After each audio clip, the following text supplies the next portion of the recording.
అంతర్జాతీయ మహిళా దినోత్సవం సందర్భంగా హైదరాబాద్ మాసప్ ట్యాంకులోని పోలీస్ గెస్ట్ హౌస్లోని ఆఫీసర్స్ మెస్ లాంజ్లో university of Hyderabad Telugu department పూర్వ విద్యార్థులు ప్రత్యేకంగా కలుసుకొని మహిళా దినోత్సవ వేడుకలను ఉత్సాహంగా జరుపుకున్నారు. ఈ సందర్భంగా ఒకరు మహిళల గొప్పతనాన్ని చాటుతూ పాట రూపంగా వివరిస్తే మరొకరు నారీ శక్తిని గురించి వివరించారు. 40 సంవత్సరాల తర్వాత కలుసుకున్న వారు తమ గత జ్ఞాపకాలను గుర్తు చేసుకుంటూ సరదాగా గడిపారు.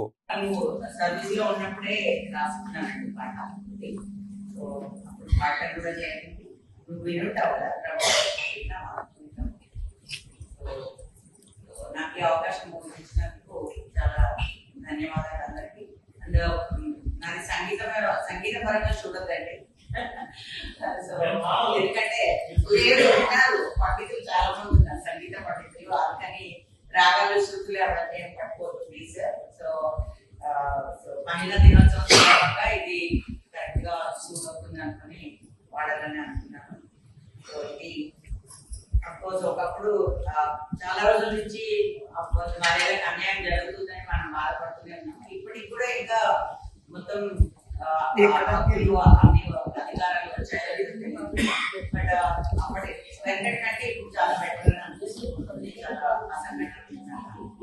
సో ఆ సందర్భంగా ఒక మహిళా దినోత్సవం సందర్భంగా ఇచ్చింది పాట.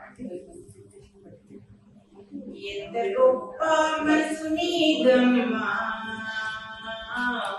ఓ అదివానీది, కోటి కోటి దండాలమ్మా ఓ ముదితాని, మహిళా దినము శుభాకాంక్షలు నీకు, మహిళా దినము శుభాకాంక్షలు. ఎంత గొప్ప మనసు నీదమ్మా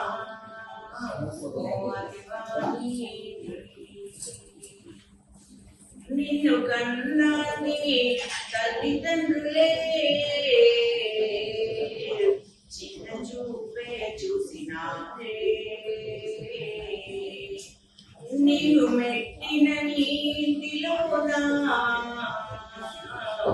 అవమానాలే చేసినారే. అయినా గాని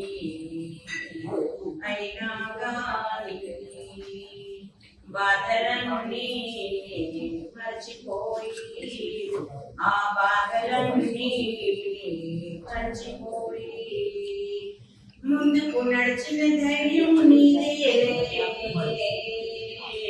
అమ్మా మహిళమ్మా. ఎంత గొప్ప మనసు నీదమ్మా ఓ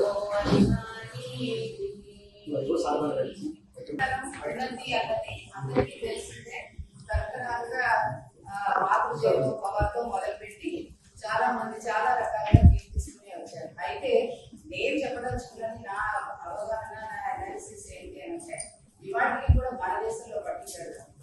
ఎప్పుడైతే అన్ని మారుమూల ప్రాంతాలు, మనం అర్బన్ సొసైటీ మాత్రమే చూస్తున్నాం. చాలా ఎన్ని నగరాలు ఉన్నాయి, గట్టిగా మాట్లాడితే ఒక 5-6 నగరాలు ఉంటాయి, కొన్ని టౌన్స్ ఉంటాయి. అది కాక మిగిలిన అనేకమైనటువంటి పల్లెటూళ్ళలో అన్ని చోట్ల కూడా ఇంకా ఆడపిల్లల వరకు వస్తే కనుక వాళ్ళకి చదువు కానీ, వాటిని ఎందుకు చదువుకోవాలని కానీ, ఉద్యోగ అవకాశాలు అఫ్కోర్స్ ఏదీ లేవు.